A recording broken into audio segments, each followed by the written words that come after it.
A single night. Imagine the sea splitting in half, bread falling from heaven, and a mountain literally on fire with God's presence. The book of Exodus isn't just another Bible story. It's the greatest liberation narrative ever told and the foundation stone of biblical faith. Here God transforms from a distant promise into an active deliverer, revealing his character through miracles that defy nature itself. This is where the Ten Commandments thunder from Sinai, where the Passover lamb foreshadows Christ's sacrifice, and where God's glory descends to dwell among his people.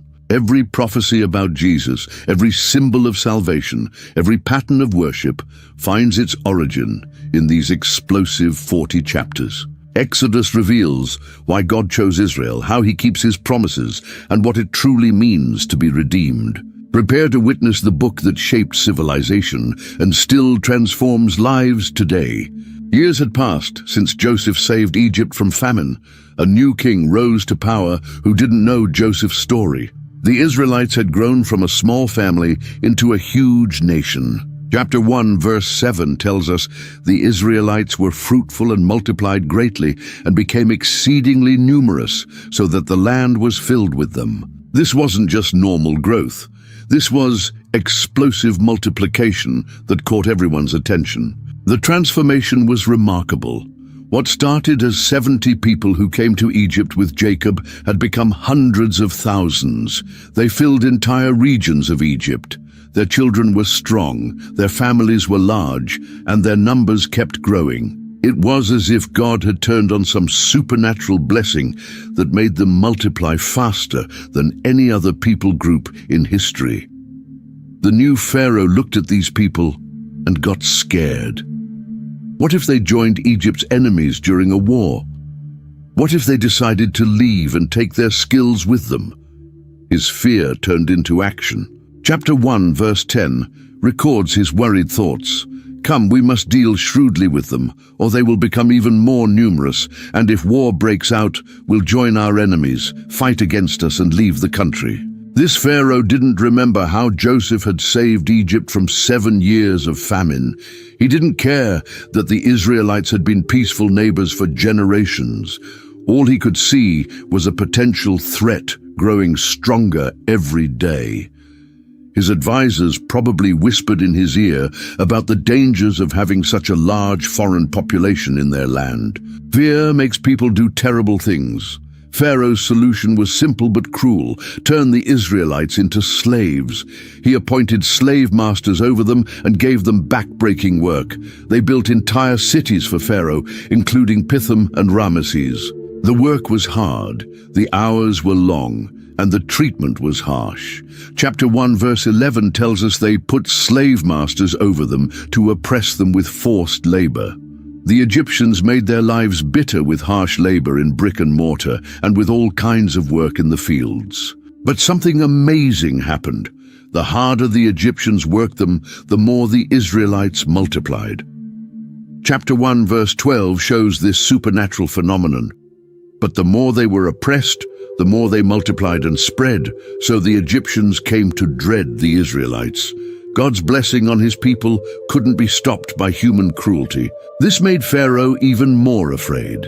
He decided to get creative with his cruelty.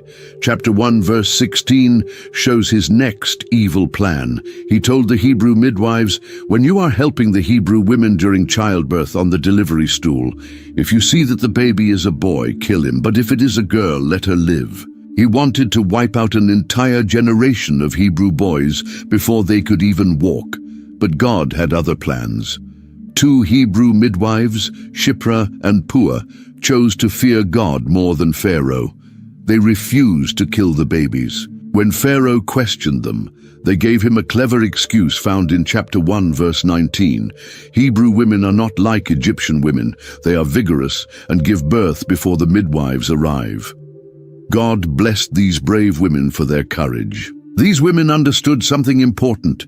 There are times when obeying God means disobeying human authority. They risked their lives to save innocent babies. Chapter 1, verse 20 shows how God rewarded their faithfulness. So God was kind to the midwives, and the people increased and became even more numerous. Not only did God protect them, but he continued to bless the Israelites with even more children. Pharaoh's frustration grew.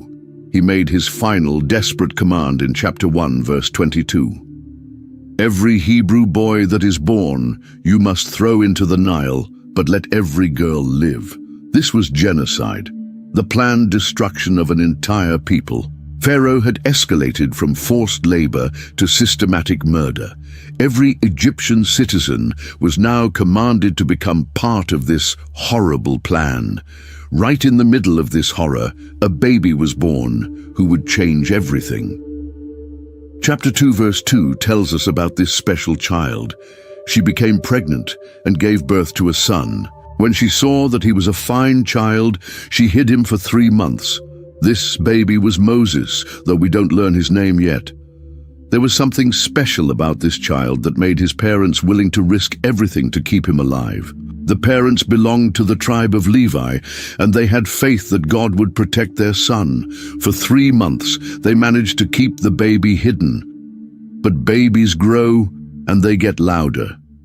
Eventually, hiding became impossible.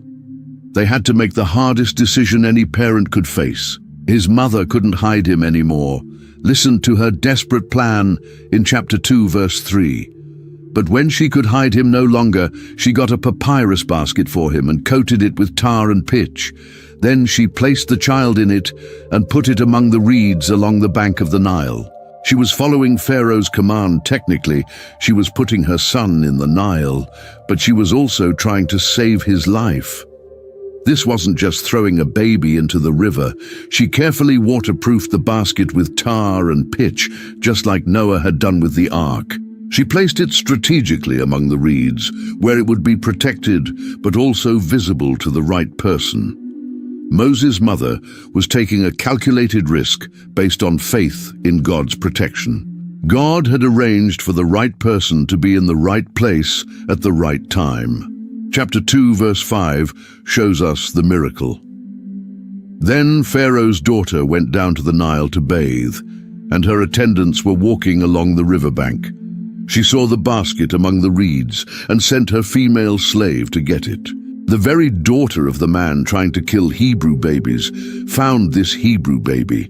When she opened the basket, the baby was crying. Something touched her heart. Chapter 2, verse 6 tells us she felt sorry for him. "This is one of the Hebrew babies," she said. Even though she knew this child was supposed to die by her father's command, she chose mercy over law. Moses' sister Miriam, who had been watching from nearby, quickly offered to find a Hebrew woman to nurse the baby. The princess agreed, and amazingly, Moses' own mother became his paid nurse. Chapter 2, verse 10 shows how Moses got his name. When the child grew older, she took him to Pharaoh's daughter, and he became her son. She named him Moses, saying, "I drew him out of the water." The name Moses means drawn out, and it would prove to be prophetic. This child who was drawn out of water would one day draw his entire nation out of slavery. Moses grew up in Pharaoh's palace, but he never forgot his true identity.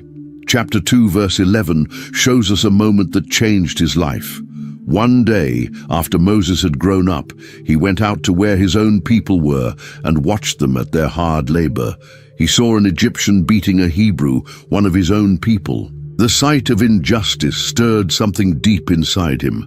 Moses looked around to make sure no one was watching, then killed the Egyptian and hid his body in the sand. But secrets have a way of coming out. The next day, when Moses tried to break up a fight between two Hebrews, one of them challenged him with the words found in chapter 2, verse 14. "Who made you ruler and judge over us? Are you thinking of killing me as you killed the Egyptian?" Moses realized his secret was out. When Pharaoh heard about the murder, he tried to kill Moses. But Moses ran away to the land of Midian, where he married a woman named Zipporah and became a shepherd. For 40 years, he lived a quiet life, far from the palace and the problems of Egypt. He probably thought his days of trying to help his people were over, but God was just getting started. Chapter 3 verse 1 sets the scene for one of the most important moments in history. Now Moses was tending the flock of Jethro, his father-in-law, the priest of Midian, and he led the flock to the far side of the wilderness and came to Horeb, the mountain of God. It was just another ordinary day of shepherding until Moses saw something that shouldn't have been possible. Chapter 3 verse 2 describes the miracle. There the angel of the Lord appeared to him in flames of fire from within a bush. Moses saw that though the bush was on fire, it did not burn up, fire that didn't destroy. This was clearly supernatural. Moses' curiosity got the better of him, and he decided to investigate. As he got closer, God spoke to him. The voice from the bush gave him a command in chapter 3 verse 5. Do not come any closer. Take off your sandals, for the place where you are standing is holy ground. Moses was standing before the God of his fathers, and he was terrified. He hid his face because he was afraid to look at God. Then God revealed his mission. Chapter 3 verse 7 contains God's heart for his people. I have indeed seen the misery of my people in Egypt. I have heard them crying out because of their slave drivers, and I am concerned about their suffering. God had been watching and listening. All along, he was ready to act, and he wanted Moses to be his instrument of deliverance. Moses' response wasn't what you might expect from a hero. Instead of jumping at the chance to save his people, he started making excuses. His first objection came in chapter 3 verse 11. Who am I that I should go to Pharaoh and bring the Israelites out of Egypt? Moses felt completely inadequate for such a huge task. God's answer was simple but powerful, found in chapter 3 verse 12. I will be with you, and this will be the sign to you that it is I who have sent you. When you have brought the people out of Egypt, you will worship God on this mountain. God wasn't asking Moses to do this alone. He would be right there with him every step of the way. But Moses wasn't convinced. He had another worry in chapter 3 verse 13. Suppose I go to the Israelites and say to them, the God of your fathers has sent me to you, and they ask me, what is his name? Then what shall I tell them? Moses wanted to know exactly who was sending him on this impossible mission. God's answer revealed his eternal nature. Chapter 3 verse 14 contains one of the most important statements in all of Scripture. God said to Moses, I am who I am. This is what you are to say to the Israelites. I am has sent me to you. This wasn't just a name. It was a declaration of God's eternal, unchanging existence. Moses still wasn't ready to say yes. In chapter 4 verse 1, he voiced another fear. What if they do not believe me or listen to me and say, the Lord did not appear to you? Moses was worried about credibility. How could he prove that God had really spoken to him? God gave Moses 3 miraculous signs to convince the people. First, his staff would turn into a snake and back again. Second, his hand would become leprous and then be healed. Third, if they still didn't believe, he could turn Nile water into blood. These weren't just tricks. They were supernatural proofs of God's power. Even with these amazing signs, Moses tried one more excuse. Chapter 4 verse 10 shows his final objection. Pardon your servant, Lord. I have never been eloquent, neither in the past nor since you have spoken to your servant. I am slow of speech and tongue. Moses was convinced he wasn't a good enough speaker for such an important job. God's patience was remarkable, but his answer was firm. Chapter 4 verse 11 reminds Moses of a basic truth. Who gave human beings their mouths? Who makes them deaf or mute? Who gives them sight or makes them blind? Is it not I, the Lord? The God who created mouths could certainly help Moses know what to say. God's patience had limits. When Moses suggested in chapter 4 verse 13 that God should send someone else, the Lord became angry, but even in his anger, God provided a solution. He told Moses that his brother Aaron was already on his way to meet him, and Aaron would be Moses' spokesman. The reunion between the brothers after 40 years was emotional. Chapter 4 verse 27 tells us, "The Lord said to Aaron, 'Go into the wilderness to meet Moses.' So he met Moses at the mountain of God and kissed him." Aaron had no idea what God had planned, but he was about to become part of the greatest rescue mission in history. Moses told Aaron everything God had said and showed him the miraculous signs. Together, they traveled to Egypt to begin their mission. Chapter 4 verse 29 describes their first step. Moses and Aaron brought together all the elders of the Israelites. These were the leaders of the Hebrew people, and they needed to be convinced. First, Aaron spoke for Moses, telling the elders everything God had said. Then Moses performed the signs God had given him. Chapter 4 verse 31 shows the people's response, and they believed. And when they heard that the Lord was concerned about them and had seen their misery, they bowed down and worshipped. The people were ready. Now came the hard part. Moses and Aaron went to Pharaoh with a simple request found in chapter 5 verse 1.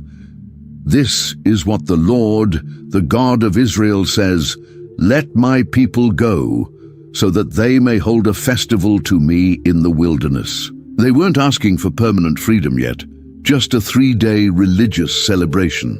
Pharaoh's response was exactly what you'd expect from someone who thought he was a god himself.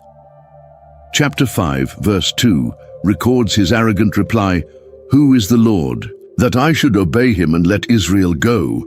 I do not know the Lord, and I will not let Israel go." Pharaoh had just declared war on the God of Israel. Moses and Aaron tried to reason with him, explaining in chapter 5, verse 3, that "the God of the Hebrews has met with us. Now let us take a 3-day journey into the wilderness to offer sacrifices to the Lord our God, or he may strike us with plagues or with the sword." They were trying to warn Pharaoh about what might happen if he refused. But Pharaoh wasn't interested in warnings. Instead, he made life harder for the Israelites.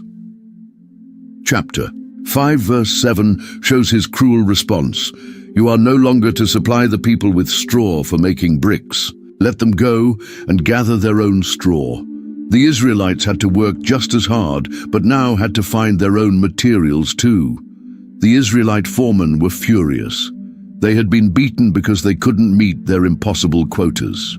Chapter 5 verse 21 shows their anger toward Moses and Aaron. "May the Lord look on you and judge you. You have made us obnoxious to Pharaoh and his officials and have put a sword in their hand to kill us." The rescue mission seemed to be making things worse, not better. Moses was devastated. He went back to God with his complaint in chapter 5. Verse 22, "Why, Lord, why have you brought trouble on this people? Is this why you sent me? Ever since I went to Pharaoh to speak in your name, he has brought trouble on this people, and you have not rescued your people at all." Moses felt like a failure. God's response in chapter 6 revealed his bigger plan. Chapter 6 verse 1 contains a promise that would change everything. "Now you will see what I will do to Pharaoh. Because of my mighty hand he will let them go. Because of my mighty hand he will drive them out of his country." God was about to demonstrate his power in ways that would shock the world. Then God reminded Moses of his covenant with Abraham, Isaac, and Jacob. Chapter 6 verse 4 shows the scope of God's promise. "I also established my covenant with them to give them the land of Canaan, where they resided as foreigners." This wasn't just about freedom from slavery. This was about fulfilling promises made centuries earlier. God revealed more of his character to Moses. Chapter 6 verse 6 contains multiple promises. "Therefore, say to the Israelites, I am the Lord, and I will bring you out from under the yoke of the Egyptians. I will free you from being slaves to them, and I will redeem you with an outstretched arm and with mighty acts of judgment." God was about to show everyone exactly who he was. But the people had lost hope. Chapter 6 verse 9 shows their discouragement. Moses reported this to the Israelites, but they did not listen to him because of their discouragement and harsh labor. Sometimes people are too tired and hurt to believe in good news. God told Moses to go back to Pharaoh again, but Moses had his own doubts. Chapter 6 verse 12 shows his reasoning.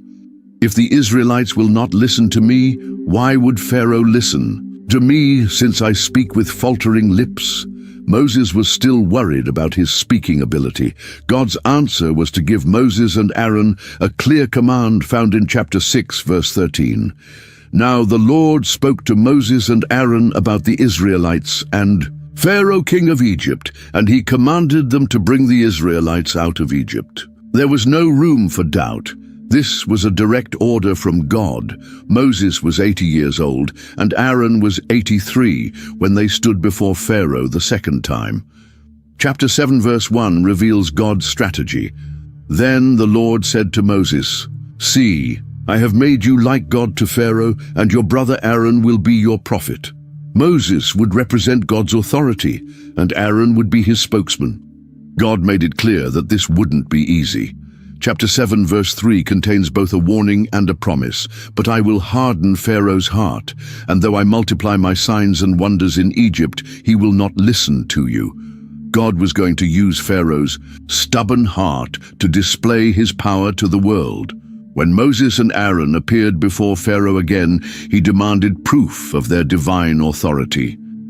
Chapter 7 verse 9 shows he wanted to see a miracle.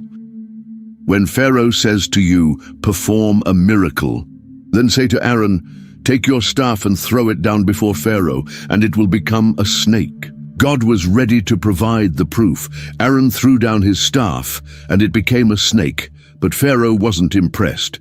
Chapter 7 verse 11 tells us he summoned wise men and sorcerers, and the Egyptian magicians also did the same things by their secret arts. Egypt had its own version of supernatural power, and they seemed to match God's miracle. But God's power was superior. Chapter 7 verse 12 shows the outcome. Each one threw down his staff, and it became a snake. But Aaron's staff swallowed up their staffs. God's snake ate the magician's snakes, proving that his power was greater than theirs. Still, Pharaoh refused to listen. Chapter 7 verse 13 tells us, "Yet Pharaoh's heart became hard, and he would not listen to them, just as the Lord had said." The contest between God and Pharaoh was just beginning. God told Moses to meet Pharaoh by the Nile River the next morning. Chapter 7 verse 17 contains the warning for the first plague. This is what the Lord says, "By this you will know that I am the Lord. With the staff that is in my hand, I will strike the water of the Nile, and it will be changed into blood." The Nile was sacred to the Egyptians. God was about to attack their most important resource. Aaron stretched out his staff over the waters of Egypt, and everything changed. Chapter 7 verse 20 describes the miracle. Moses and Aaron did just as the Lord had commanded. He raised his staff in the presence of Pharaoh and his officials and struck the water of the Nile, and all the water was changed into blood. The river that gave life to Egypt became a source of death. The blood plague was devastating. Chapter 7 verse 21 shows the complete scope. The fish in the Nile died, and the river smelled so bad that the Egyptians could not drink its water. Blood was everywhere in Egypt. The entire water system of Egypt was contaminated, but again, Pharaoh's magicians seemed to match the miracle. Chapter 7 verse 22 tells us, "The Egyptian magicians did the same things by their secret arts, and Pharaoh's heart became hard. He would not listen to Moses and Aaron, just as the Lord had said." Pharaoh used this as an excuse to ignore God's power. The Egyptians had to dig along the Nile for drinking water. For 7 days, they lived with the consequences of Pharaoh's hard heart. Then God sent Moses back with a new warning about frogs. Chapter 8 verse 2 contains God's second ultimatum.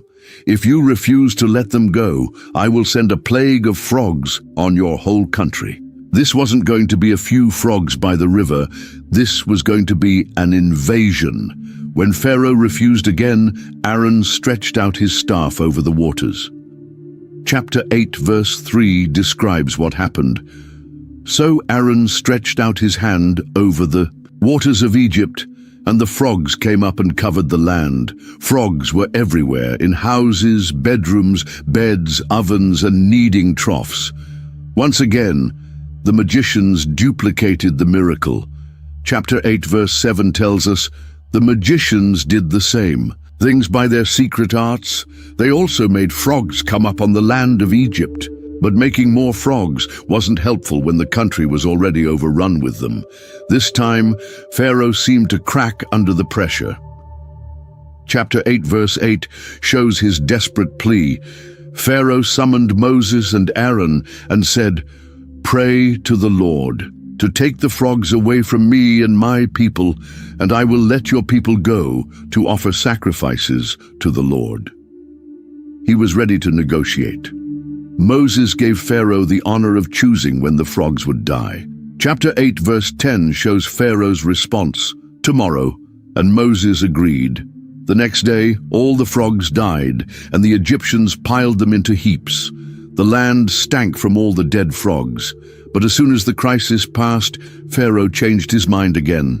Chapter 8, verse 15 tells us, when Pharaoh saw that there was relief, he hardened his heart and would not listen to Moses and Aaron, just as the Lord had said.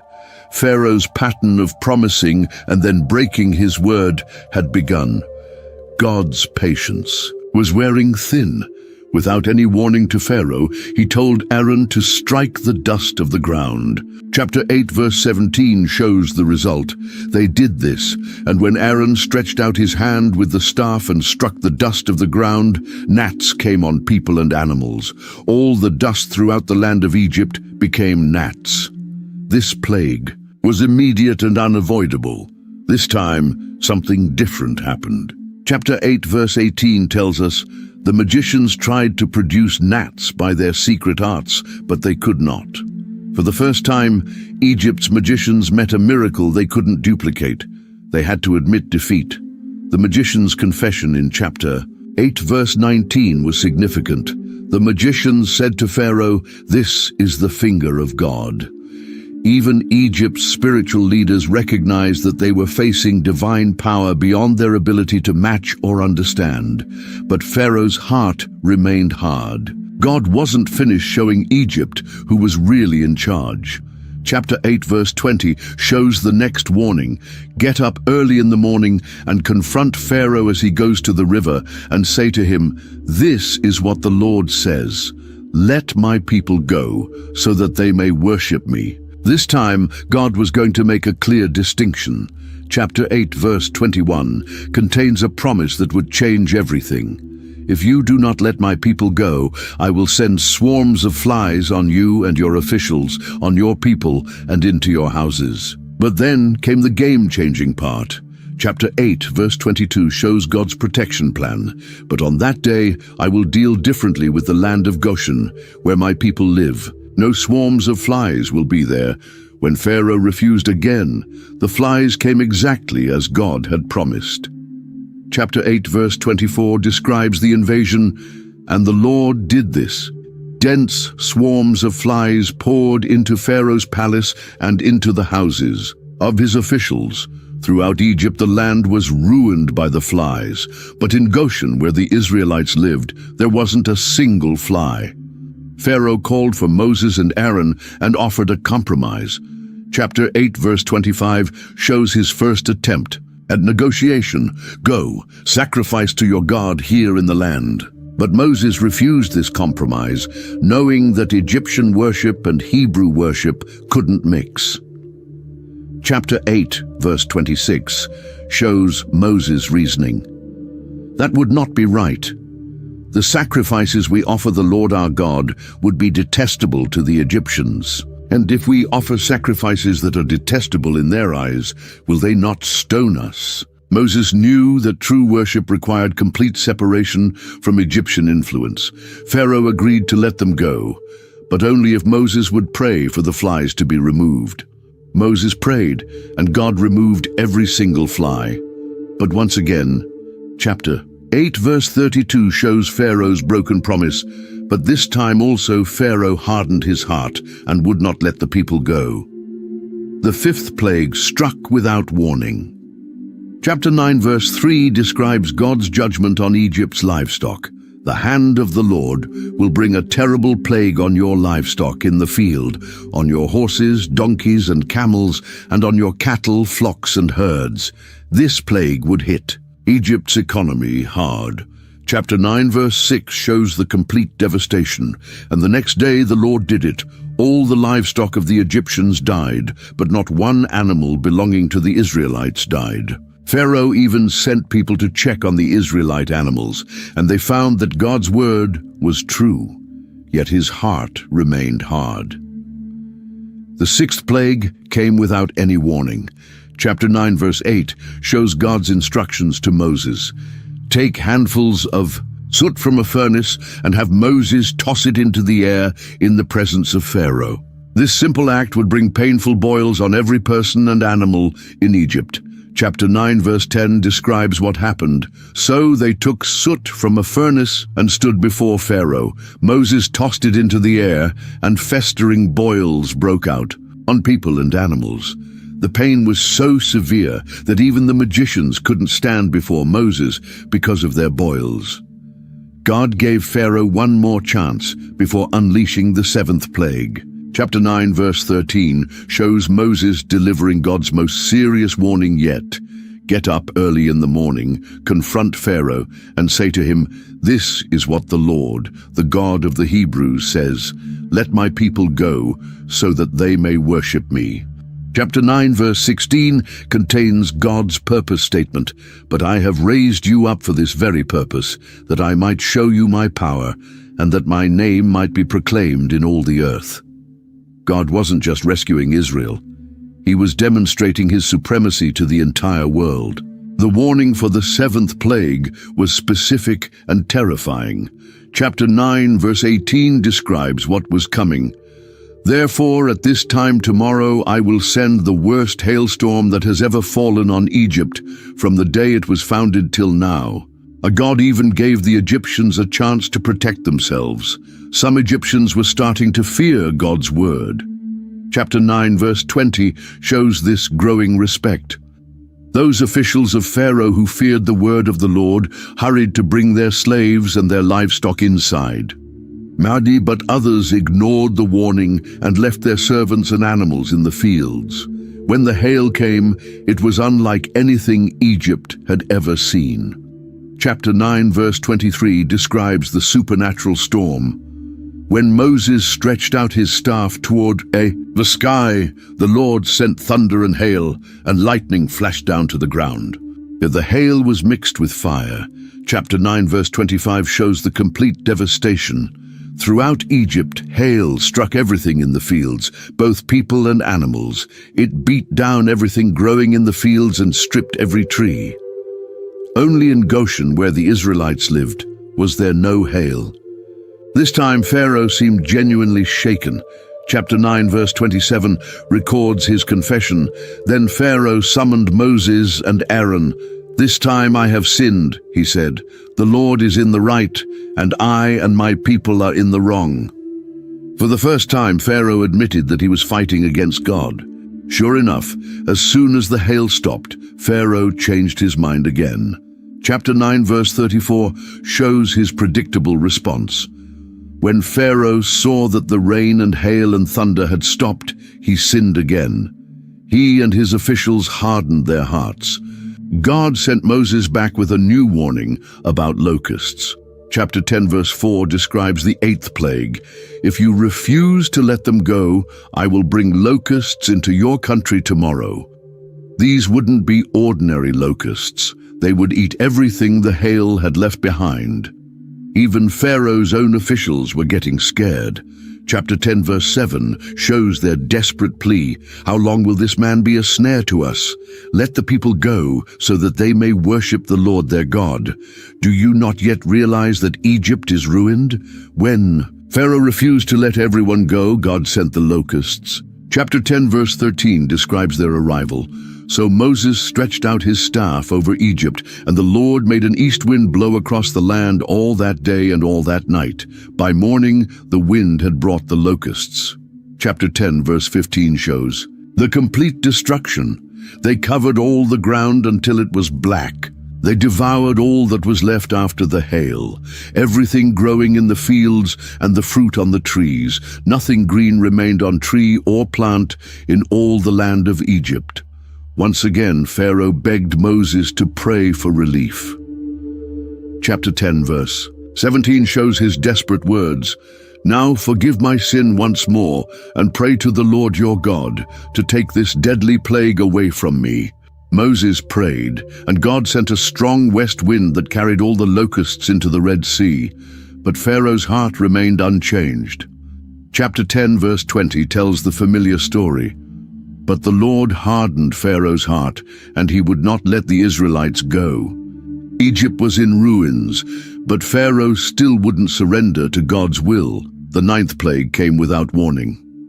Chapter 10 verse 21 shows God's simple command. Stretch out your hand toward the sky so that darkness may spread over Egypt, darkness that can be felt. This wasn't ordinary darkness. It was supernatural and thick. Chapter 10 verse 22 describes this terrifying plague. So Moses stretched out his hand toward the sky, and total darkness covered all Egypt for 3 days. People couldn't see each other or move around. But chapter 10 verse 23 shows God's continued protection. Yet all the Israelites had light in the places where they lived.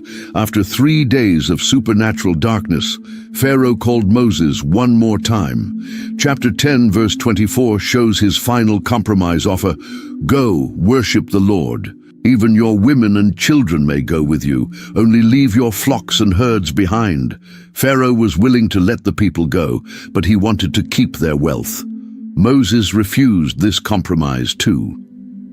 Chapter 10 verse 26 shows his firm response. Our livestock too must go with us. Not a hoof is to be left behind. We have to use some of them in worshipping the Lord our God, and until we get there, we will not know what we are to use to worship the Lord. Pharaoh's anger finally exploded. Chapter 10 verse 28 shows his rage. Get out of my sight, make sure. You do not appear before me again. The day you see my face, you will die. Pharaoh was cutting off all communication and threatening Moses' life. Moses accepted this challenge with a warning of his own. Chapter 10 verse 29 contains his final words to Pharaoh. Just as you say, I will never appear before you again. This was the end of their negotiations. The next time they met, it would be in very different circumstances, but God wasn't finished with his warnings. Chapter 11 verse 1 shows God preparing Moses for the final plague. I will bring one more plague on Pharaoh and on Egypt. After that, he will let you go from here, and when he does, he will drive you out completely. God gave Moses specific instructions about asking the Egyptians for gold and silver. Chapter 11 verse 2 shows this unusual command. Tell the people that men and women alike are to ask their neighbors for articles of silver and gold. After all the plagues, the Egyptians would be willing to give the Israelites anything. Chapter 11 verse 3 shows how the Egyptians' attitude toward Moses had changed. The Lord made the Egyptians favorably disposed toward the people, and Moses himself was highly regarded in Egypt by Pharaoh's officials and by the people. The man Pharaoh wanted to kill was now respected throughout Egypt. Moses delivered God's final warning to Pharaoh. Chapter 11 verse 4 contains the announcement of the 10th plague. This is what the Lord says. About midnight I will go throughout Egypt. This plague would be different from all the others. It would strike at the heart of every Egyptian family. Chapter 11 verse 5 describes the scope of this final judgment.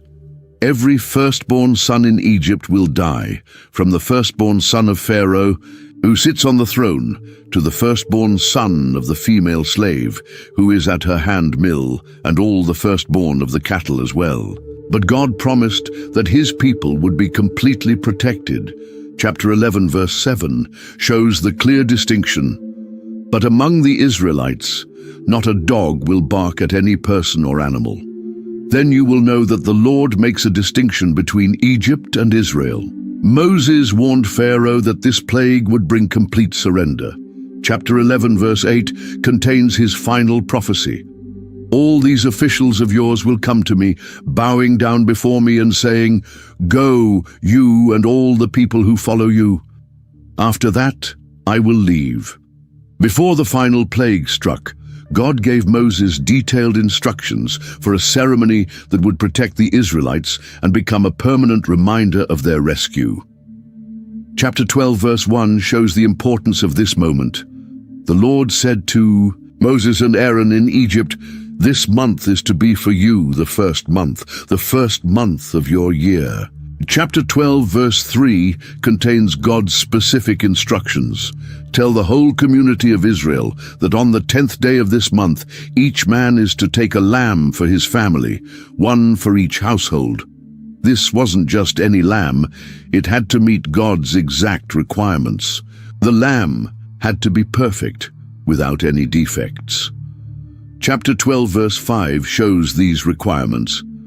The animals you choose must be year-old males without defect, and you may take them from the sheep or the goats. These lambs would take the place of the firstborn sons who were about to die in Egypt. The innocent would die for the guilty. The families had to care for these lambs for 4 days. Then came the crucial moment. Chapter 12, verse 6 gives the timing.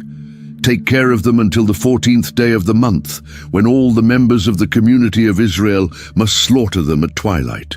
Every Israelite family would kill their lamb at exactly the same time.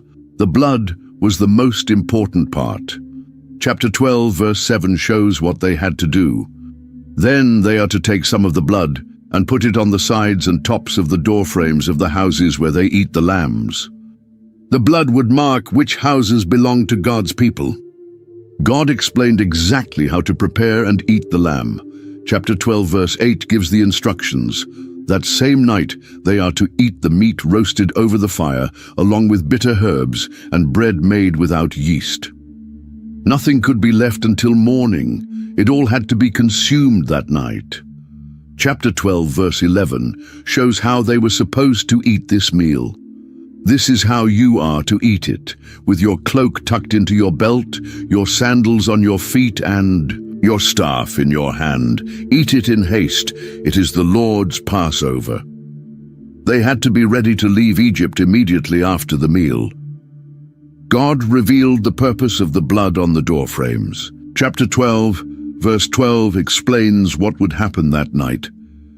On that same night, I will pass through Egypt and strike down every firstborn of both people and animals, and I will bring judgment on all the gods of Egypt. I am the Lord. Chapter 12, verse 13 contains the promise that would save Israel's children. The blood will be a sign for you on the houses where you are, and when I see the blood, I will pass over you. No destructive plague will touch you when I strike Egypt. The blood of the lamb would be the difference between life and death. The Passover night changed everything. Chapter 12, verse 29 describes what happened at midnight. At midnight the Lord struck down all the firstborn in Egypt, from the firstborn of Pharaoh, who sat on the throne, to the firstborn of the prisoner, who was in the dungeon, and the firstborn of all the livestock as well. Chapter 12, verse 30 shows the immediate result. Pharaoh and all his officials and all the Egyptians got up during the night, and there was loud wailing in Egypt, for there was not a house without someone dead. The cry of grief that went up from Egypt was unlike anything they had ever experienced.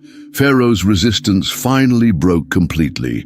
Chapter 12, verse 31 shows his desperate surrender. During the night, Pharaoh summoned Moses and Aaron and said, "Up, leave my people, you and the Israelites. Go, worship the Lord as you have requested." The proud king who had said, "I do not know the Lord," was now begging God's servants to leave. Chapter 12, verse 32 shows how completely Pharaoh had given up. "Take your flocks and herds, as you have said, and go, and also bless me." The man who had threatened to kill Moses was now asking for Moses' blessing. Fear had completely replaced pride. The Egyptians were so eager to see the Israelites leave that they gave them whatever they asked for. Chapter 12, verse 35 describes this amazing turnaround. The Israelites did as Moses instructed and asked the Egyptians for articles of silver and gold and for clothing. After years of forced labor, the slaves were becoming wealthy. Chapter 12, verse 36 shows God's justice in action. The Lord had made the Egyptians favorably disposed toward the people, and they gave them what they asked for, so they plundered the Egyptians. Egypt was paying back wages for centuries of slave labor. The Israelites left Egypt that very night. Chapter 12, verse 37 gives us the incredible numbers. The Israelites journeyed from Ramesses to Sukkoth. There were about 600,000 men on foot, besides women and children. Including families, there were probably over 2 million people leaving Egypt at once. Chapter 12, verse 41 shows the exact timing of their departure. At the end of the 430 years, to the very day, all the Lord's divisions left Egypt. God's timing was perfect.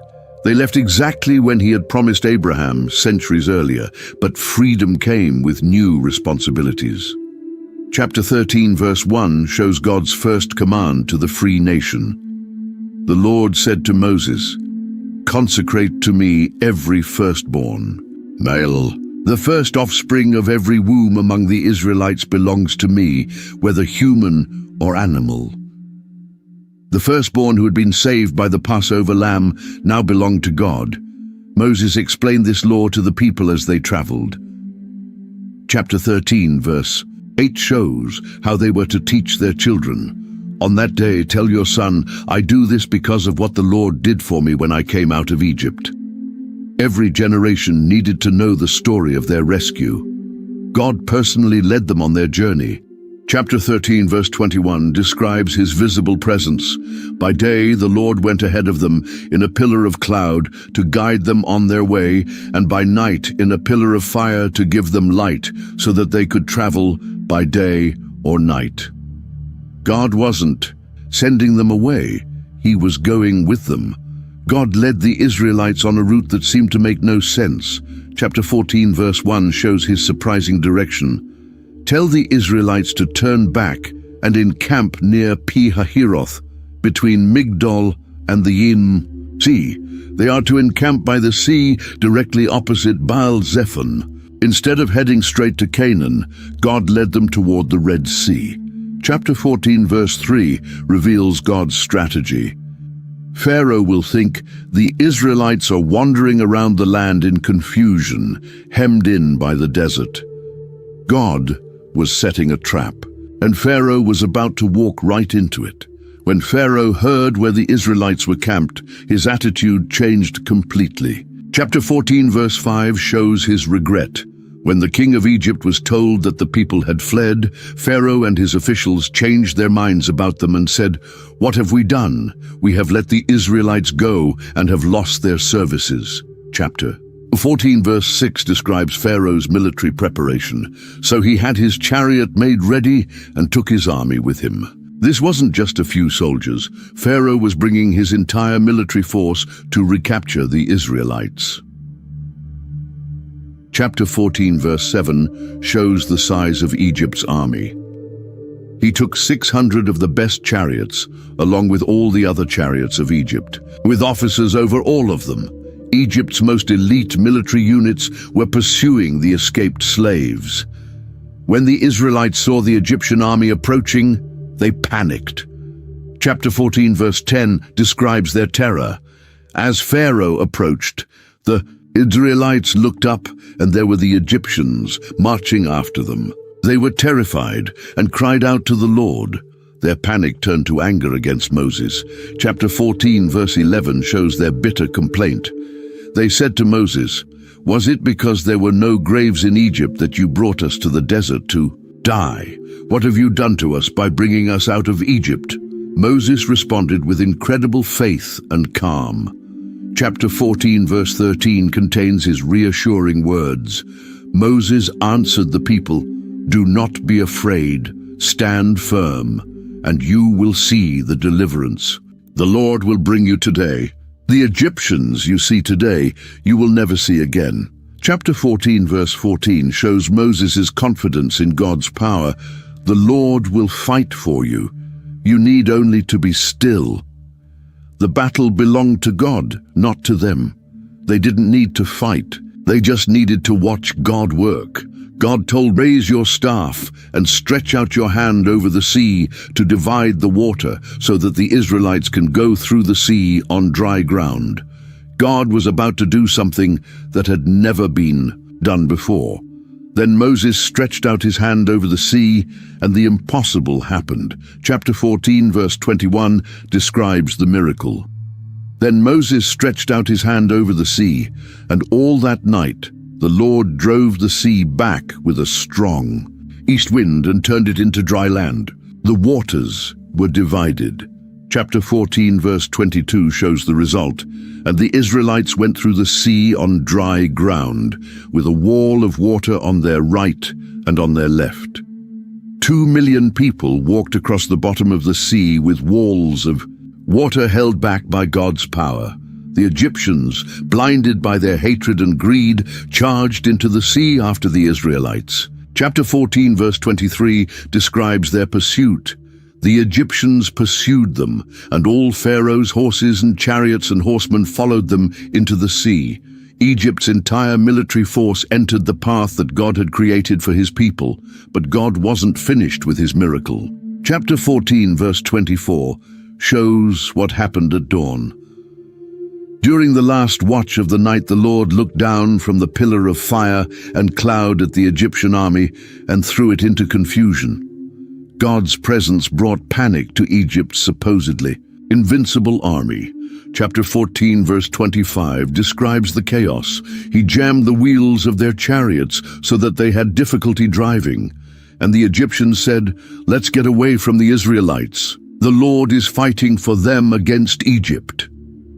Egypt's soldiers finally understood that they were fighting against God himself. When all the Israelites had safely crossed to the other side, God told Moses to stretch out his hand again. Chapter 14, verse 26 contains the final command. Then the Lord said to Moses, "Stretch out your hand over the sea so that the waters may flow back over the Egyptians and their chariots and horsemen." Chapter 14, verse 27 describes the complete destruction.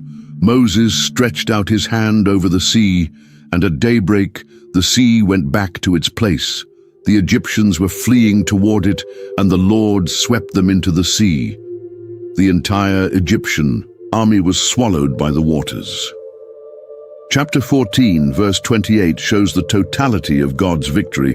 The water flowed back and covered the chariots and horsemen, the entire army of Pharaoh that had followed the Israelites into the sea. Not one of them survived. The most powerful military in the world was completely destroyed in a single moment.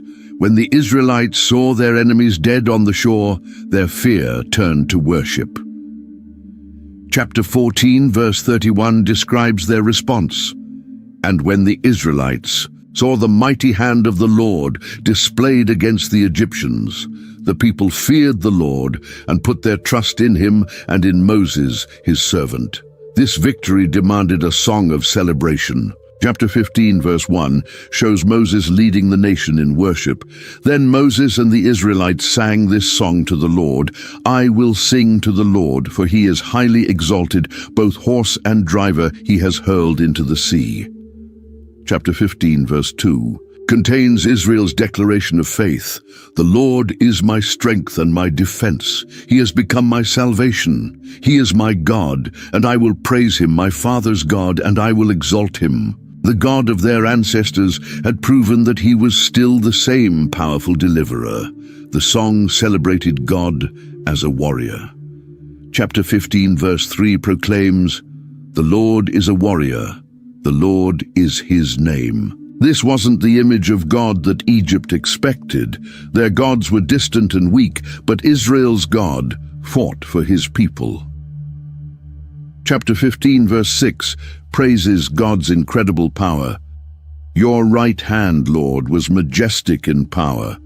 Your right hand, Lord, shattered the enemy.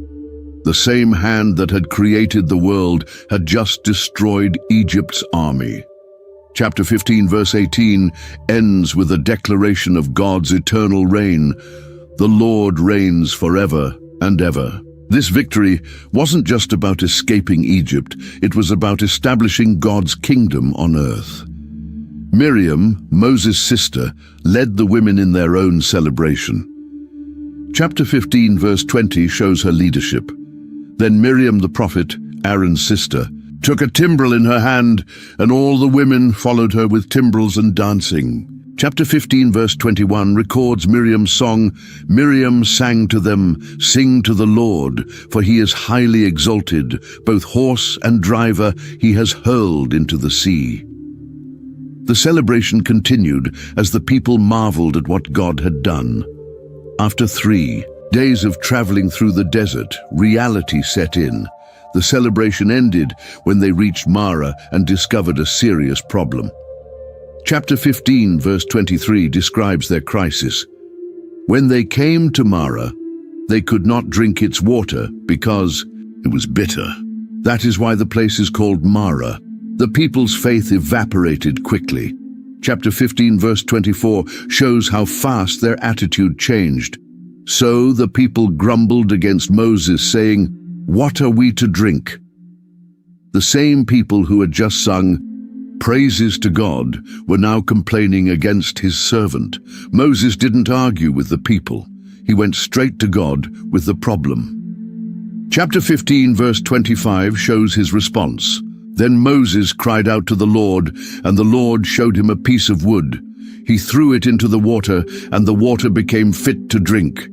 At Marah, God gave them a promise with a condition. Chapter 15, verse 26 contains both elements. He said, "If you listen carefully to the Lord your God and do what is right in his eyes, if you pay attention to his commands and keep all his decrees, I will not bring on you any of the diseases I brought on the Egyptians, for I am the Lord who heals you." From Marah they traveled to Elim, where they found relief. Chapter 15, verse 27, describes this oasis. Then they came to Elim, where there were 12 springs and 70 palm trees, and they camped there near the water. God provided exactly what they needed, abundant water and shade. But the relief at Elim was temporary. Chapter 16, verse 1 shows their continued journey. The whole Israelite community set out from Elim and came to the desert of Sin, which is between Elim and Sinai, on the 15th day of the 2nd month after they had come out of Egypt. Hunger became their new crisis. Chapter 16, verse 2 describes their complaint. In the desert, the whole community grumbled against Moses and Aaron. The pattern was repeating. When faced with difficulty, they blamed their leaders instead of trusting God. Chapter 16, verse 3 shows how quickly they forgot their slavery. The Israelites said to them, "If only we had died by the Lord's hand in Egypt. There we sat around pots of meat and ate all the food we wanted, but you have brought us out into this desert to starve this entire assembly to death." God heard their complaints and responded with grace instead of judgment. Chapter 16, verse 4 contains his promise. Then the Lord said to Moses, "I will rain down bread from heaven for you. The people are to go out each day and gather enough for that day. In this way I will test them and see whether they will follow my instructions." That evening God sent quail to cover their camp. Chapter 16, verse 13 describes this provision. That evening quail came and covered the camp, and in the morning there was a layer of dew around the camp.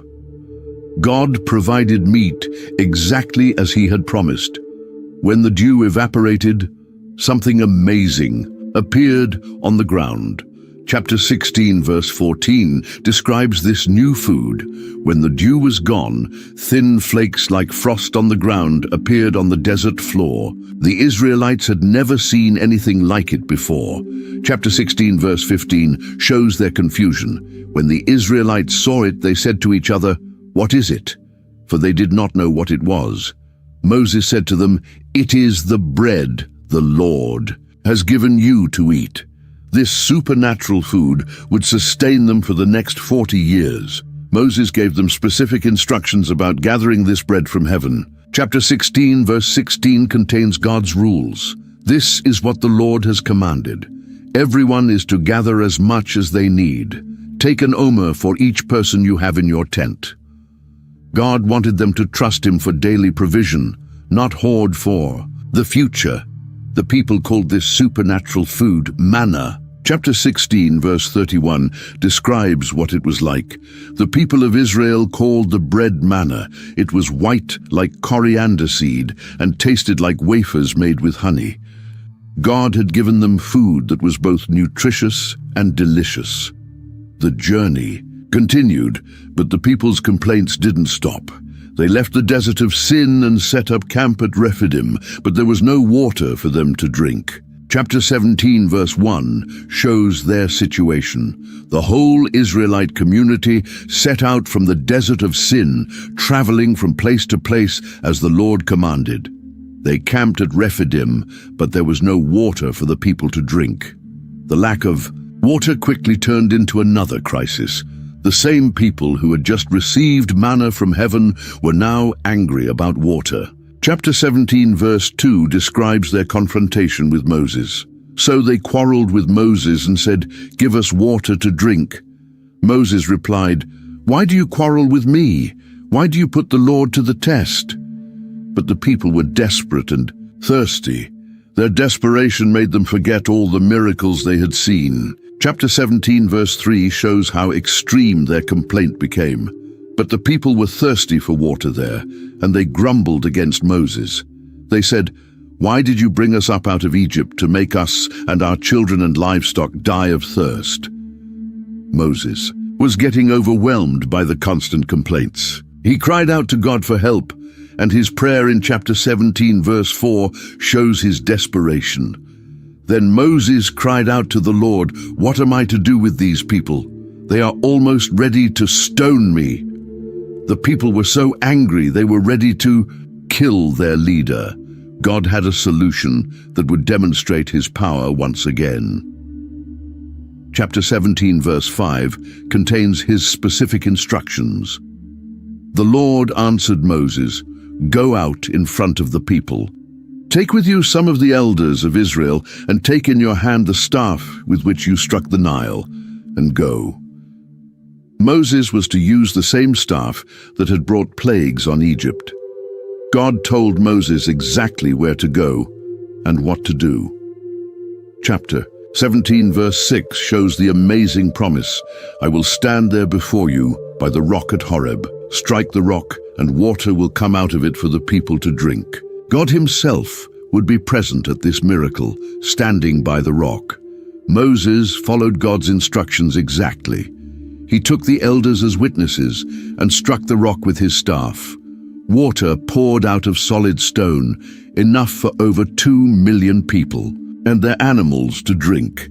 Chapter 17, verse 6 confirms the miracle. So Moses did this in the sight of the elders of Israel. Moses gave this place 2 names that reflected what had happened there. Chapter 17, verse 7 explains the significance. And he called the place Massah and Meribah because the Israelites quarreled and because they tested the Lord, saying, "Is the Lord among us or not?" These names meant testing and quarreling, reminding future generations of this moment of doubt. While Israel was still camped at Rephidim, they faced their first military attack since leaving Egypt. The Amalekites came and attacked the Israelites without warning. Chapter 17, verse 8 describes this unprovoked assault. The Amalekites came and attacked the Israelites at Rephidim. Moses immediately organized a defense, but he did something unusual. Instead of leading the battle himself, he sent Joshua while he went to a hilltop to pray. Chapter 17, verse 9 shows Moses' strategy. Moses said to Joshua, "Choose some of our men and go out to fight the Amalekites. Tomorrow I will take my position on top of the hill with the staff of God in my hands." The battle that followed revealed something amazing about the power of prayer. Chapter 17, verse 11 describes what happened. As long as Moses held up his hands, the Israelites were winning, but whenever he lowered his hands, the Amalekites were winning. The outcome of the physical battle depended on Moses' spiritual intercession. But Moses was human, and his arms got tired from holding them up all day. Chapter 17, verse 12 shows how Aaron and Hur helped him. Moses' hands grew tired, so they took a stone and put it under him, and he sat on it. Aaron and Hur held his hands up, one on one side, one on the other, so that his hands remained steady until sunset. With Moses' hands supported in prayer, Joshua and his army were able to completely defeat the Amalekites. Chapter 17, verse 13, confirms the victory. So Joshua overcame the Amalekite army with the sword. This was Israel's first military victory, and it came through a combination of faithful fighting and faithful praying. God told Moses to write down what had happened as a permanent reminder. Chapter 17, verse 14 contains this important command. Then the Lord said to Moses, "Write this on a scroll as something to be remembered, and make sure that Joshua hears it, because I will completely blot out the name of Amalek from under heaven." This wasn't just a battle report. It was a prophecy of future judgment. Moses built an altar to commemorate God's help in this victory. Chapter 17, verse 15 shows his response. Moses built an altar and called it, "The Lord is my banner." The name reflected how God had given them victory, like a military banner, leading them into battle. Chapter 17, verse 16 contains Moses' declaration about this ongoing conflict. He said, "Because hands were lifted up against the throne of the Lord will be at war against the Amalekites from generation to generation." This attack on God's people was an attack on God himself. News of Israel's miraculous escape from Egypt spread throughout the region. Moses' father-in-law Jethro heard about everything God had done and came to visit Moses in the wilderness. Chapter 18, verse 1 describes his arrival. Now Jethro, the priest of Midian and father-in-law of Moses, heard of everything God had done for Moses and for his people Israel, and how the Lord had brought Israel out of Egypt. Jethro brought Moses' wife Zipporah and their 2 sons, who had apparently been staying with him during the Exodus. Chapter 18, verse 2 shows this family reunion. After Moses had sent away his wife Zipporah, his father-in-law Jethro received her and her 2 sons. When Jethro arrived at the camp, Moses told him everything that had happened. Chapter 18, verse 8 describes their conversation. Moses told his father-in-law about everything the Lord had done to Pharaoh and the Egyptians for Israel's sake, and about all the hardships they had met along the way, and how the Lord had saved them. Jethro was amazed by what he heard and praised God for his mighty works. Chapter 18, verse 10 shows his response. He said, "Praise be to the Lord, who rescued you from the hand of the Egyptians and of Pharaoh, and who rescued the people from the hand of the Egyptians." Even this Midianite priest recognized the greatness of Israel's God. Chapter 18, verse 11 shows Jethro's growing understanding. "Now I know that the Lord is greater than all other gods, for he did this to those who had treated Israel arrogantly. The plagues had shown God's supremacy over all Egyptian deities." The next day, Jethro watched Moses work and saw a serious problem. Moses was trying to judge every dispute among 2 million people by himself. Chapter 18, verse 13 describes what Jethro observed. The next day, Moses took his seat to serve as judge for the people, and they stood around him from morning till evening. Jethro realized this system wouldn't work. Chapter 18, verse 17 shows his wise counsel. Moses' father-in-law replied, "What you are doing is not good. You and these people who come to you will only wear yourselves out. The work is too heavy for you. You cannot handle it alone." Jethro suggested a solution that would help Moses and serve the people better. Chapter 18, verse 21 contains his advice. "But select capable men from all the people, men who fear God, trustworthy men who hate dishonest gain, and appoint them as officials over thousands, hundreds, fifties, and tens." Moses listened to his father-in-law's wisdom and implemented the new system. Chapter 18, verse 24 shows Moses' humility. Moses listened to his father-in-law and did everything he said. Pride didn't prevent Moses from accepting good advice, even from someone outside Israel. 3 months after leaving Egypt, the Israelites arrived at Mount Sinai. Chapter 19, verse 1 marks this important moment. On the first day of the 3rd month, after the Israelites left Egypt, on that very day, they came to the desert of Sinai. This mountain would become the most important place in their journey. Chapter 19, verse 2 describes their arrival. After they set out from Rephidim, they entered the desert of Sinai, and Israel camped there in the desert in front of the mountain. The entire nation was gathered before the mountain where God would reveal himself in a new way. God called Moses up the mountain to give him a message for the people. Chapter 19, verse 3 shows this special summons. Then Moses went up to God, and the Lord called to him from the mountain and said, "This is what you are to say to the descendants of Jacob, and what you are to tell the people of Israel." God reminded Moses of what he had done for Israel and what he wanted their relationship to be. Chapter 19, verse 4, contains God's tender words. "You yourselves have seen what I did to Egypt and how I carried you on eagle's wings and brought you to myself." God had rescued them not just from slavery, but for a special relationship with him.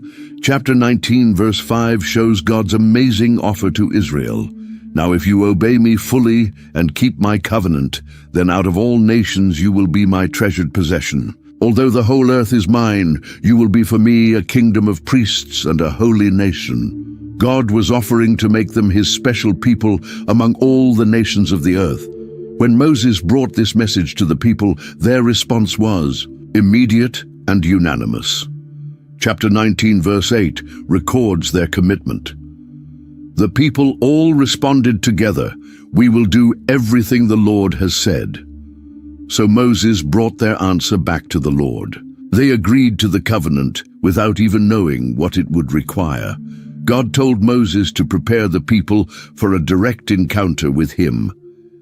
Chapter 19, verse 10 contains the preparation instructions.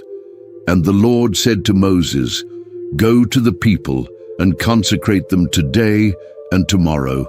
Have them wash their clothes and be ready by the 3rd day, because on that day the Lord will come down on Mount Sinai in the sight of all the people.'" The mountain was to be treated as holy ground during God's visit. Chapter 19, verse 12 shows the strict boundaries.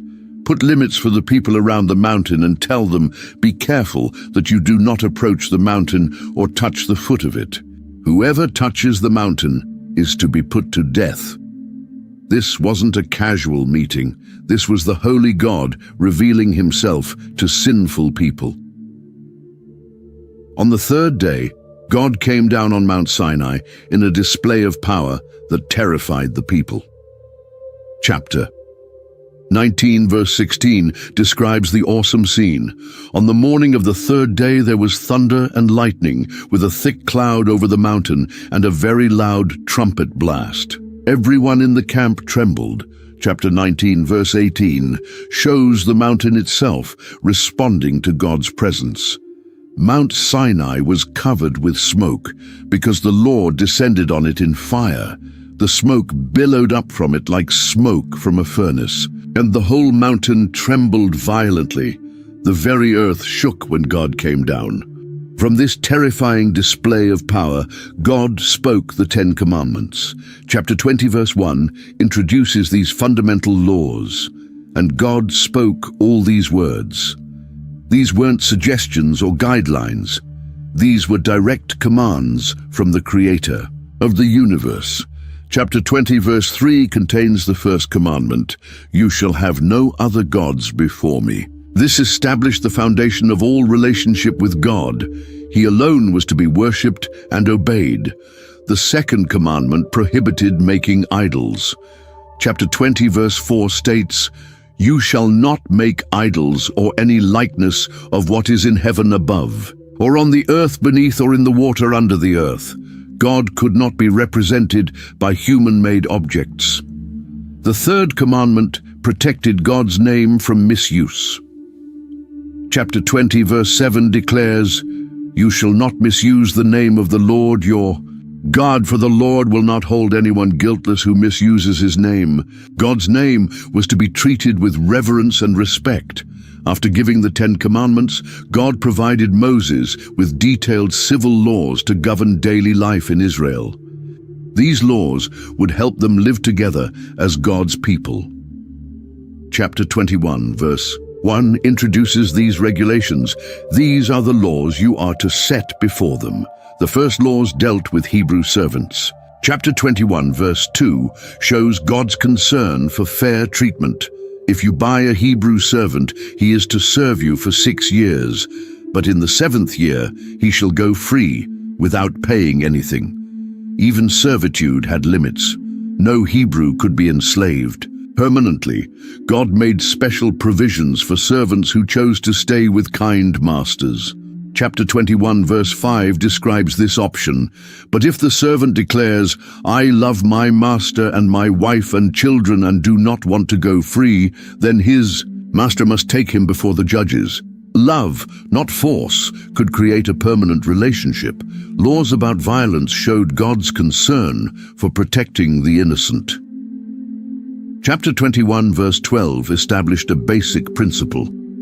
Anyone who strikes a person with a fatal blow is to be put to death.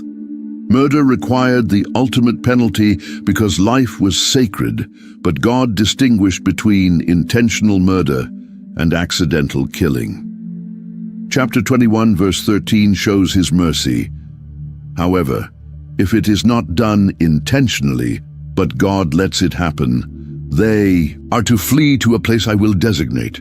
Cities of refuge would protect those who killed accidentally.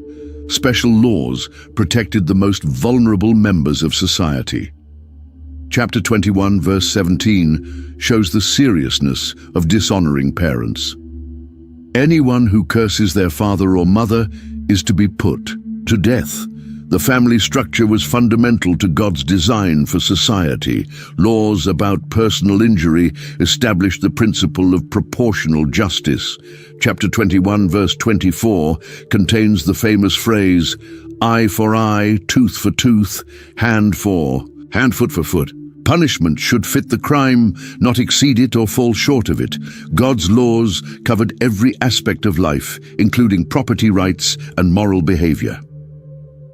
Chapter 22, verse 1 establishes the principle of restitution.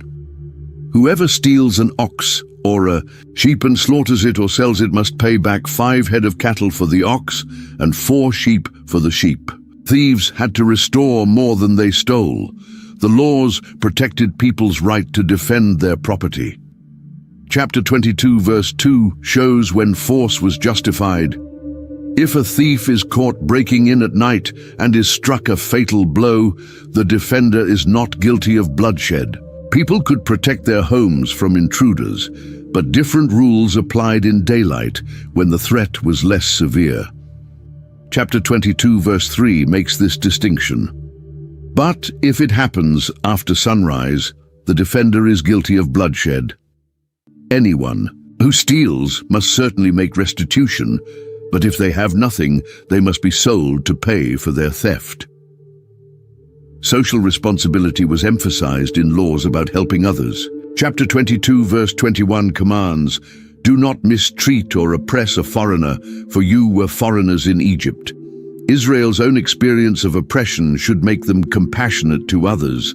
Special protection was given to widows and orphans. Chapter 22 verse 22 shows God's concern. Do not take advantage of the widow or the fatherless. Those without natural protectors were under God's special care. Money lending was regulated to prevent exploitation. Chapter 22 verse 25 prohibits usury. If you lend money to one of my people among you who is needy, do not treat it like a business deal. Charge no interest. Helping the poor shouldn't become a way to get rich. God prohibited consulting mediums and practicing witchcraft. Chapter 22 verse 18 states clearly, do not allow a sorceress to live. Any attempt to contact spiritual powers other than God was forbidden and punishable by death. God established 3 annual festivals that would mark Israel's religious calendar and strengthen their covenant relationship with Him. Chapter 23 verse 14 introduces these celebrations. 3 times a year you are to celebrate a festival to me. The first festival was the Festival of Unleavened Bread, commemorating their escape from Egypt. Chapter 23 verse 15 gives the details. Celebrate the Festival of Unleavened Bread. For 7 days eat bread made without yeast, as I commanded you. Do this at the appointed time in the month of Aviv, for in that month you came out of Egypt. The second festival celebrated the harvest of the first crops. Chapter 23 verse 16 describes the Festival of Harvest. Celebrate the Festival of Harvest with the first fruits of the crops you sow in your field. This would remind them that God provided their food. The third festival marked the end of the agricultural year. Chapter 23 verse 16 also mentions the Festival of Ingathering. Celebrate the Festival of Ingathering at the end of the year, when you gather in your crops from the field. This was a time of thanksgiving for God's provision throughout the year. God commanded that all males appear before Him during these festivals. Chapter 23 verse 17 states, 3 times a year all the men are to appear before the Sovereign Lord. These weren't optional celebrations, but required gatherings for worship. God promised to drive out the nations from the promised land gradually. Chapter 23 verse 29 shows His wisdom in this. But I will not drive them out in a single year, because the land would become desolate, and the wild animals too numerous for you. The conquest would take time for practical reasons. Chapter 23 verse 30 explains God's timing.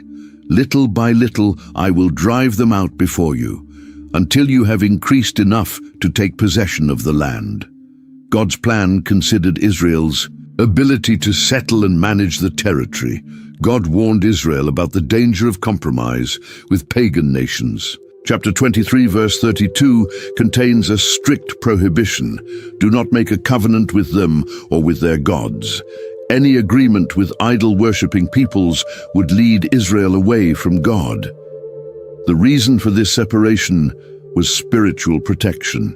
Chapter 23 verse 33 explains, do not let them live in your land, or they will cause you to sin against me, because the worship of their gods will certainly be a snare to you. Tolerance of false religion would become a trap. Moses came down from the mountain and told the people everything God had said. Their response was immediate and unanimous. Chapter 24 verse 3 records their commitment. When Moses went and told the people all the Lord's words and laws, they responded with one voice, everything the Lord has said we will do. Moses wrote down all of God's words to create a permanent record. Chapter 24 verse 4 shows his careful documentation.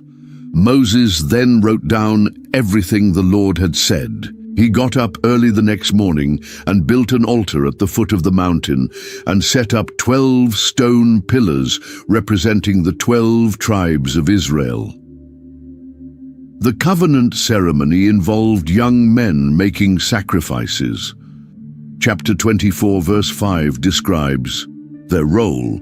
Then he sent young Israelite men, and they offered burnt offerings and sacrificed young bulls as fellowship offerings to the Lord. These sacrifices would seal the agreement between God and his people. Moses divided the blood from the sacrifices into two parts for the ceremony. Chapter 24, verse 6 shows his preparation. Moses took half of the blood and put it in bowls, and the other half he splashed against the altar. The blood represented life and would bind both parties to keep the covenant. Moses read the entire covenant to the people one more time. Chapter 24, verse 7 records this final reading. Then he took the book of the covenant and read it to the people. They responded, "We will do everything the Lord has said. We will obey." Even after hearing all the requirements, they committed to obedience. The blood covenant was sealed when Moses sprinkled blood on the people. Chapter 24, verse 8 describes this solemn moment. Moses then took the blood, sprinkled it on the people, and said, "This is the blood of the covenant that the Lord has made with you in accordance with all these words." The covenant was now officially in effect. Moses, Aaron, and 70 elders were invited up the mountain for a special meal in God's presence. Chapter 24, verse 9 describes this honor. Moses and Aaron, Nadab and Abihu, and the 70 elders of Israel went up and saw the God of Israel. They actually saw God and lived to tell about it. Chapter 24, verse 11 shows the remarkable nature of this encounter. But God did not raise his hand against these leaders of the Israelites. They saw God, and they ate and drank. In God's presence, they shared a covenant meal, celebrating their new relationship. God called Moses up the mountain alone for a longer stay. Chapter 24, verse 12 contains this special invitation. The Lord said to Moses, "Come up to me on the mountain and stay here, and I will give you the tablets of stone with the law and commandments I have written for their instruction." God would give Moses the law written by his own hand. Moses left Joshua partway up the mountain and continued alone to meet with God. Chapter 24, verse 13 shows Moses' obedience. Then Moses set out with Joshua, his aide, and Moses went up on the mountain of God. This would be the beginning of 40 days in God's presence. The people watched as God's glory covered the mountain like a cloud. Chapter 24, verse 15 describes what they saw. When Moses went up on the mountain, the cloud covered it. God's presence was visible to everyone in the camp. Chapter 24, verse 16 shows how long God's glory remained. And the glory of the Lord settled on Mount Sinai. For 6 days the cloud covered the mountain, and on the 7th day the Lord called to Moses from within the cloud. God's timing was deliberate. Even his calling of Moses followed the pattern of 6 days of waiting and action on the 7th. To the people watching from below, God's glory looked like consuming fire. Chapter 24, verse 17 describes their perspective. To the Israelites, the glory of the Lord looked like a consuming fire on top of the mountain. They could see that Moses was in the presence of awesome, overwhelming power. Moses entered the cloud and stayed on the mountain for 40 days and nights. Chapter 24, verse 18 concludes, "Then Moses entered the cloud as he went on up the mountain, and he stayed on the mountain 40 days and 40 nights." For more than a month, Moses would be alone with God, receiving detailed instructions for Israel's worship and life. While Moses was alone with God on Mount Sinai, the Lord began revealing his plans for a portable sanctuary where he would dwell among his people. Chapter 25, verse 8 shows God's heart behind this project. "Then have them make a sanctuary for me, and I will dwell among them." This wasn't just a building. It was God's way of staying close to Israel during their journey. God gave Moses incredibly detailed instructions for every part of this holy tent. Chapter 25, verse 9 emphasizes the importance of following the exact pattern.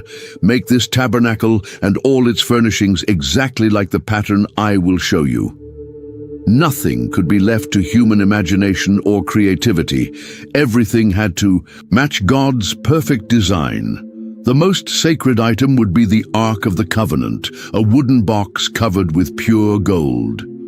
Chapter 25 verse 10 gives the precise measurements. Have them make an ark of acacia wood, 2.5 cubits long, a cubit and a half wide, and a cubit and a half high. This chest would hold the stone tablets with the 10 commandments. The ark would have a special golden cover called the mercy seat, where God would meet with Moses. Chapter 25 verse 22 contains this amazing promise. There, above the cover between the 2 cherubim that are over the ark of the covenant law, I will meet with you and give you all my commands for the Israelites. God would literally come down to speak with his servant. Inside the tabernacle would be a golden table for bread and a 7-branched lampstand called the menorah. Chapter 25 verse 30 shows the purpose of the table. Put the bread of the presence on this table to be before me at all times. This bread would represent the 12 tribes of Israel, always in God's sight. The lampstand had to be made from one solid piece of pure gold with intricate decorative work. Chapter 25, verse 31, describes its beauty. Make a lampstand of pure gold, hammer out its base and shaft, and make its flower-like cups, buds, and blossoms of one piece with them. This golden menorah would provide the only light inside the holy place. The tabernacle itself would be made of fine curtains and coverings. Chapter 26, verse 1, describes the inner curtains. Make the tabernacle with 10 curtains of finely twisted linen and blue, purple, and scarlet yarn, with cherubim woven into them by a skilled worker. These beautiful curtains would create a holy space worthy of God's presence. The entire structure had to be portable, since Israel would be traveling through the wilderness for years. Chapter 26, verse 15, shows how the frame was designed. Make upright frames of acacia wood for the tabernacle. These wooden frames could be taken apart and reassembled whenever the camp moved. A thick curtain would separate the most holy place from the rest of the tabernacle. Chapter 26, verse 33 explains its purpose. Hang the curtain from the clasps and place the Ark of the Covenant law behind the curtain. The curtain will separate the holy place from the most holy place. Only the high priest could go behind this curtain, and only once a year, God chose Aaron and his sons to serve as priests, the only people allowed to offer sacrifices and enter the holy place. Chapter 28, verse 1 shows this divine selection. Have Aaron your brother brought to you from among the Israelites, along with his sons Nadab and Abihu, Eleazar and Ithamar, so they may serve me as priests. This wasn't a job they could apply for. It was a calling from God. The priests would wear special garments that reflected the glory and beauty of their sacred role. Chapter 28, verse 2 describes the purpose of these clothes. Make sacred garments for your brother Aaron, to give him dignity and honor. Every piece of clothing had spiritual significance and had to be made exactly according to God's instructions. The most important piece was the ephod, a sleeveless garment worn over the priest's robe. Chapter 28, verse 6 gives details about its construction. Make the ephod of gold and of blue, purple, and scarlet yarn, and of finely twisted linen, the work of skilled hands. This wasn't ordinary clothing. It was a work of art created for worship. Attached to the ephod would be a breastpiece containing 12 precious stones, each representing one of the tribes of Israel. Chapter 28, verse 15 describes this sacred item. Fashion a breastpiece for making decisions, the work of skilled hands. Make it like the ephod, of gold and of blue, purple and scarlet yarn, and of finely twisted linen. When the high priest wore this, he literally carried all of Israel on his heart before God. Chapter 28, verse 21 shows how each tribe was represented. There are to be 12 stones, one for each of the names of the sons of Israel, each engraved like a seal with the name of one of the 12 tribes. God wanted to make sure no tribe was forgotten when the priest came before him. The priest would also wear a golden plate on their forehead with a sacred inscription. Chapter 28, verse 36 describes this holy crown. Make a plate of pure gold and engrave on it as on a seal, holy to the Lord. This reminded everyone, including the priest himself, that he was set apart for God's service. The consecration ceremony for the priests would involve sacrifices, anointing with oil, and 7 days of preparation. Chapter 29, verse 1 introduces this sacred ritual. This is what you are to do to consecrate them, so they may serve me as priests.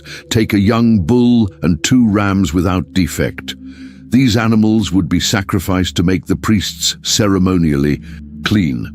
Chapter 29, verse 7 shows the anointing process. Take the anointing oil and anoint him by pouring it on his head. This oil would set Aaron apart as the high priest, the only person authorized to enter the most holy place on behalf of all Israel. The priests would offer sacrifices every morning and evening on behalf of the people. Chapter 29, verse 38 establishes this daily routine. This is what you are to offer on the altar regularly each day, 2 lambs a year old. These constant sacrifices would maintain the relationship between God and his people. In addition to the major pieces of furniture, God specified several other important items for worship. The altar of incense would be placed in front of the curtain that separated the holy place from the most holy place. Chapter 30, verse 1 describes this sacred furnishing. Make an altar of acacia wood for burning incense. The sweet-smelling smoke would rise up like prayers before God. This altar was much smaller than the bronze altar outside, but just as important for worship. Chapter 30, verse 2 gives its dimensions. It is to be square, a cubit long and a cubit wide, and 2 cubits high, its horns of 1 piece with it. Aaron would burn incense on this altar every morning and evening when he tended the lamps. Chapter 30, verse 6 shows where this altar was positioned.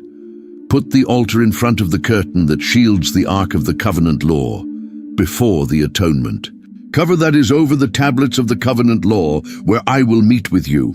The incense would create a fragrant cloud in the presence of God. Outside the tabernacle, between the tent and the bronze altar, would be a large bronze basin for washing. Chapter 30, verse 18 describes this essential item. Make a bronze basin with its bronze stand for washing. Place it between the tent of meeting and the altar and put water in it. The priests had to wash their hands and feet before approaching God. Chapter 30, verse 20 shows how critical this washing was. Whenever they enter the tent of meeting, they shall wash with water so that they will not die. Also, when they approach the altar to minister by presenting a food offering to the Lord, they shall wash their hands and feet so that they will not die. Cleanliness wasn't just preferred, it was a matter of life and death. God also gave Moses the recipe for holy anointing oil that would be used to consecrate the tabernacle and everything in it. Chapter 30, verse 23 lists the expensive ingredients. Take the following fine spices: 500 shekels of liquid myrrh, half as much of fragrant cinnamon, 250 shekels of fragrant calamus. This wasn't ordinary oil. It was a sacred blend that could never be used for anything else. Chapter 30, verse 25 describes how this oil was to be prepared. Make these into a sacred anointing oil, a fragrant blend, the work of a perfumer. It will be the sacred anointing oil. This oil would make everything it touched holy, set apart exclusively for God's service. God also provided instructions for making sacred incense with a specific recipe. Chapter 30, verse 34 lists the ingredients. Then the Lord said to Moses, take fragrant spices, gum resin, onycha and galbanum, and pure frankincense, all in equal amounts. Like the anointing oil, this incense was sacred and could never be duplicated for personal use. The The penalty for making counterfeit holy oil or incense was severe. Chapter 30, verse 33 contains this stern warning. Whoever makes perfume like it and puts it on anyone other than a priest must be cut off from their people. God's holiness demanded that sacred things remain sacred. God didn't leave the construction of the tabernacle to chance or amateur builders. He specifically chose and equipped men with supernatural skill for this sacred work. Chapter 31, verse 2 introduces the chief craftsman. See, I have chosen Bezalel, son of Uri, the son of Hur, of the tribe of Judah. This man would oversee the entire construction project. Chapter 31, verse 3, shows how God equipped Bezalel for this enormous task.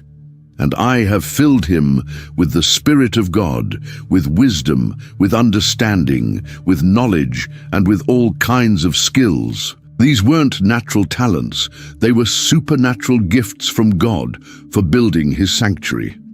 Bezalel would be assisted by another specially gifted craftsman. Chapter 31, verse 6 introduces his partner. Moreover, I have appointed Oholiab's son of Ahisamach of the tribe of Dan to help him. Also, I have given ability to all the skilled workers to make everything I have commanded you. God made sure there would be enough skilled hands for every aspect of the work. These men would be responsible for creating everything according to God's exact specifications. Chapter 31, verse 7 lists some of their responsibilities. The tent of meeting, the Ark of the Covenant law with the atonement cover on it, and all the other furnishings of the tent. Every single item had to be perfect, just as God had designed it. But even while giving instructions for this holy work, God reminded Moses about the importance of the Sabbath day. Chapter 31, verse 13 contains this crucial reminder. Say to the Israelites, you must observe my Sabbaths. This will be a sign between me and you for the generations to come, so you may know that I am the Lord, who makes you holy. The Sabbath command was so important that it applied even to the construction of God's own sanctuary. Chapter 31, verse 15 emphasizes this point. For 6 days work is to be done, but the 7th day is a day of Sabbath rest, holy to the Lord. Whoever does any work on the Sabbath day is to be put to death. Even sacred work had to stop for God's day of rest. Chapter 31, verse 17 explains why the Sabbath was so significant.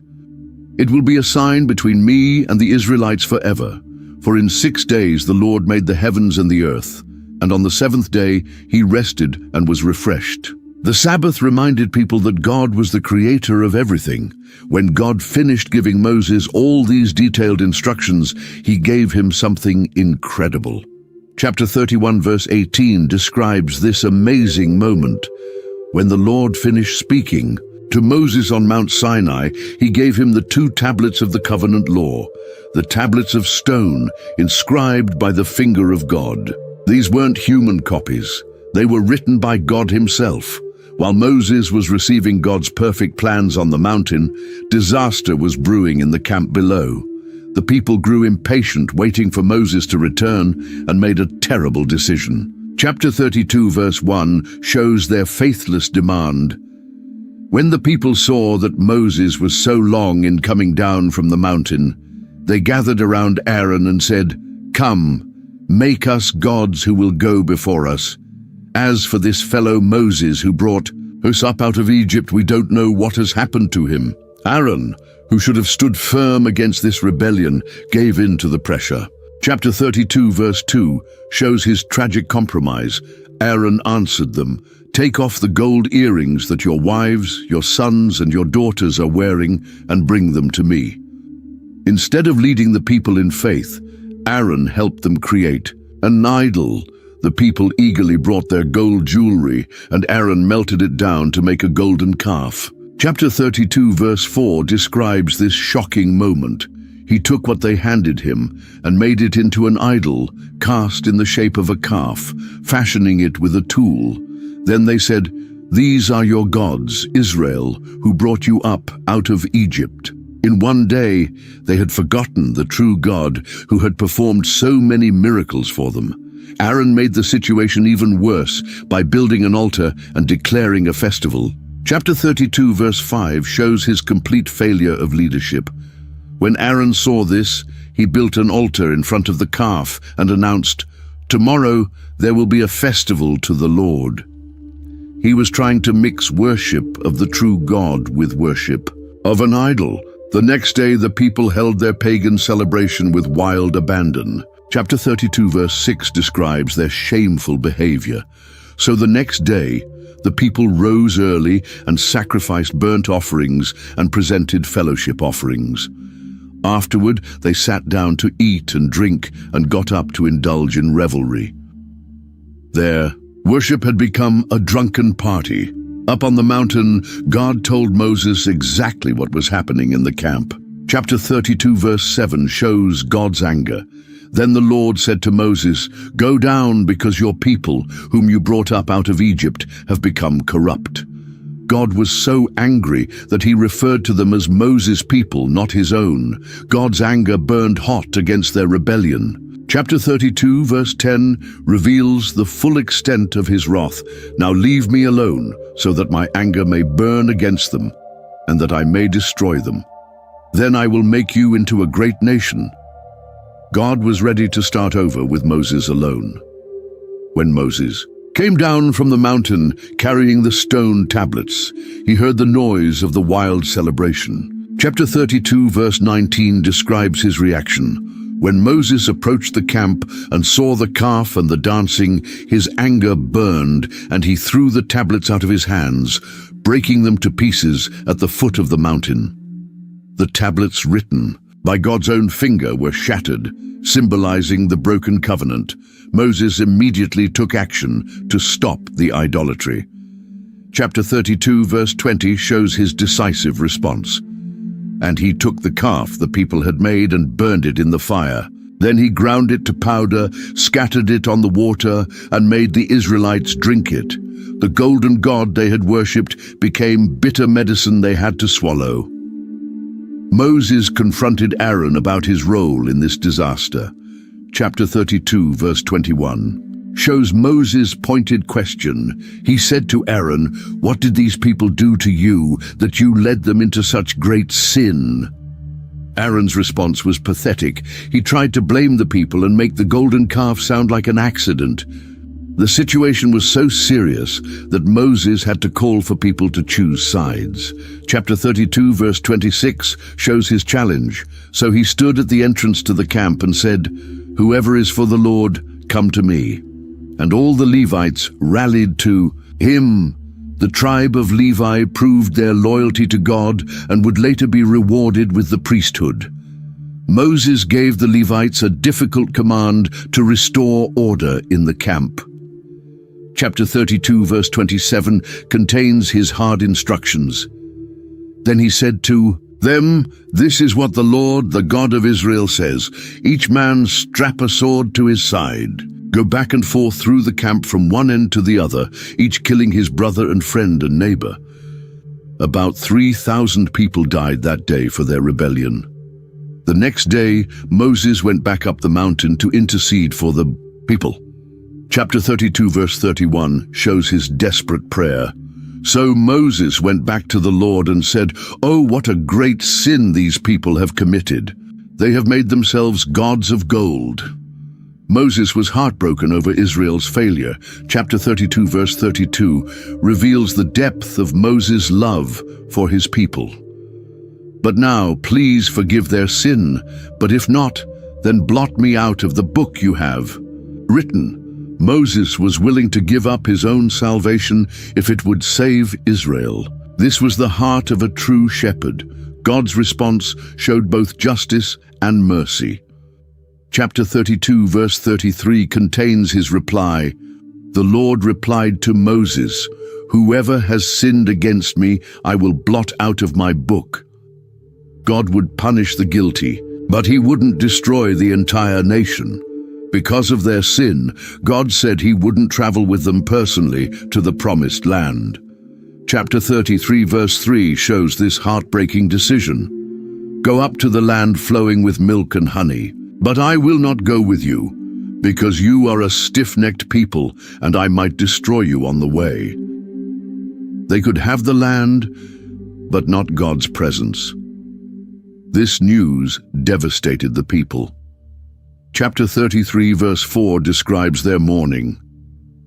When the people heard these distressing words, they began to mourn, and no one put on any ornaments. They finally realized what they had lost through their rebellion. Moses set up a tent outside the camp where he could meet with God. Chapter 33, verse 7 describes this special place. Now, Moses used to take a tent and pitch it outside the camp, some distance away, calling it the tent of meeting. Anyone inquiring of the Lord would go to the tent of meeting outside the camp. God would meet with Moses there, but not in the camp with the people.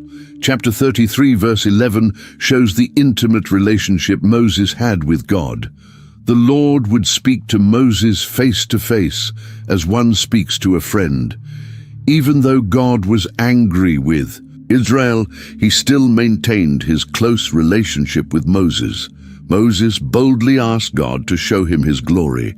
Chapter 33, verse 18 contains this remarkable request. Then Moses said, "Now show me your glory." Moses wanted to see God as he really was, in all his divine majesty. God agreed to reveal himself, but with limitations. Chapter 33, verse 20 explains, "Why? But he said, 'You cannot see my face, for no one may see me and live.' Even Moses, who spoke with God face to face, couldn't look directly at God's face and survive." Chapter 33, verse 23 describes how God would reveal himself to Moses. "Then I will remove my hand and you will see my back, but my face must not be seen." Moses would see God's glory, but only from behind, after God had passed by. God told Moses to prepare new stone tablets to replace the ones that had been broken. Chapter 34, verse 1 contains this instruction. The Lord said to Moses, "Chisel out 2 stone tablets like the first ones, and I will write on them the words that were on the first tablets, which you broke." God was giving them another chance. Moses went up Mount Sinai again, carrying the blank tablets. Chapter 34, verse 4 describes his obedience. So Moses chiseled out 2 stone tablets like the first ones and went up Mount Sinai early in the morning as the Lord had commanded him, and he carried the 2 stone tablets in his hands. When God came down and passed in front of Moses, he proclaimed his own character. Chapter 34, verse 6 contains this amazing self-revelation. And he passed in front of Moses, proclaiming, the Lord, the compassionate and gracious God, slow to anger, abounding in love and faithfulness." This wasn't just God's name, it was his nature. Chapter 34, verse 7 continues this revelation. Maintaining love to thousands and forgiving wickedness, rebellion, and sin. Yet he does not leave the guilty unpunished. He punishes the children and their children for the sin of the parents to the 3rd and 4th generation. God was both merciful and just. Moses immediately fell down and worshipped, then begged God to go with them despite their failures. Chapter 34, verse 9 shows his humble plea. "Lord, if I have found favor in your eyes," he said, "then let the Lord go with us. Although this is a stiff-necked people, forgive our wickedness and our sin, and take us as your inheritance." God agreed to renew the covenant, but with stern warnings about avoiding idolatry. Chapter 34, verse 10, contains his promise. "Then the Lord said, I am making a covenant with you. Before all your people I will do wonders never before done in any nation, in all the world. The people you live among will see how awesome is the work that I, the Lord, will do for you." When Moses came down from the mountain this time, his face was shining so brightly that the people were afraid to come near him. Chapter 34, verse 30, describes this supernatural glow. When Aaron and all the Israelites saw Moses, his face was radiant, and they were afraid to come near him. Being in God's presence had left a visible mark on Moses. Moses had to wear a veil over his face when he wasn't speaking God's words to the people. Chapter 34, verse 33 shows this necessity. When Moses finished speaking to them, he put a veil over his face. The glory of God was too much for the people to look at directly. With the covenant renewed, Moses gathered the people to begin building the tabernacle according to God's instructions. Chapter 35, verse 4 shows his appeal. Moses said to the whole Israelite community, "This is what the Lord has commanded. From what you have, take an offering for the Lord. Everyone who is willing is to bring to the Lord an offering." The construction would depend on voluntary gifts, not forced contributions. The response was overwhelming. Chapter 35, verse 21 describes the people's generosity, and everyone who was willing and whose heart moved them came and brought an offering to the Lord for the work on the tent of meeting, for all its service, and for the sacred garments. There, hearts had been changed by God's mercy. People brought gold, silver, bronze, fine fabrics, animal skins, precious stones, and spices. Chapter 35, verse 22 shows their enthusiasm. All who were willing, men and women alike, came and brought gold, jewelry of all kinds, brooches, earrings, rings, and ornaments. They all presented their gold as a wave offering to the Lord. The same gold that had been used for the golden calf was now being given for God's sanctuary. The skilled workers, led by Bezalel and Oholiab, began their sacred work. Chapter 36, verse 1 describes their divine enablement. So Bezalel, Oholiab, and every skilled person to whom the Lord has given skill and ability to know how to carry out all the work of constructing the sanctuary are to do the work just as the Lord has commanded. The people brought so much material that the workers had to tell them to stop. Chapter 36, verse 6 shows this amazing problem. Then Moses gave an order, and they sent this word throughout the camp: "No man or woman is to make anything else as an offering for the sanctuary." And so the people were restrained from bringing more. For once, God's people had given too much rather than too little. The workers carefully crafted every item according to God's exact specifications. They made the ark, the table, the lampstand, the altars, and all the other furnishings with incredible skill and attention to detail. Chapter 39, verse 43 shows Moses' inspection.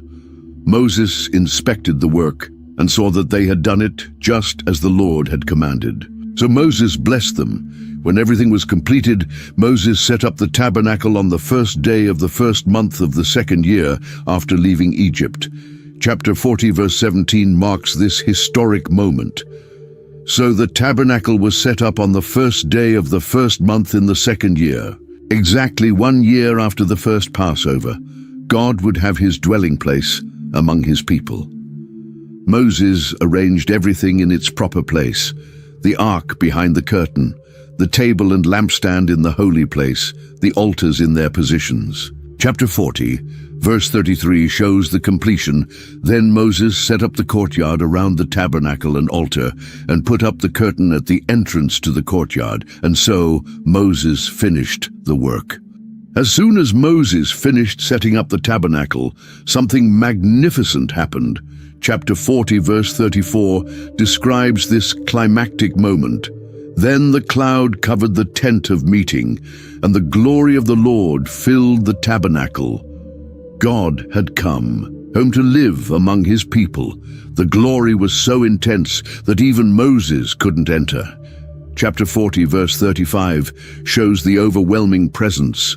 Moses could not enter the tent of meeting because the cloud had settled on it, and the glory of the Lord filled the tabernacle.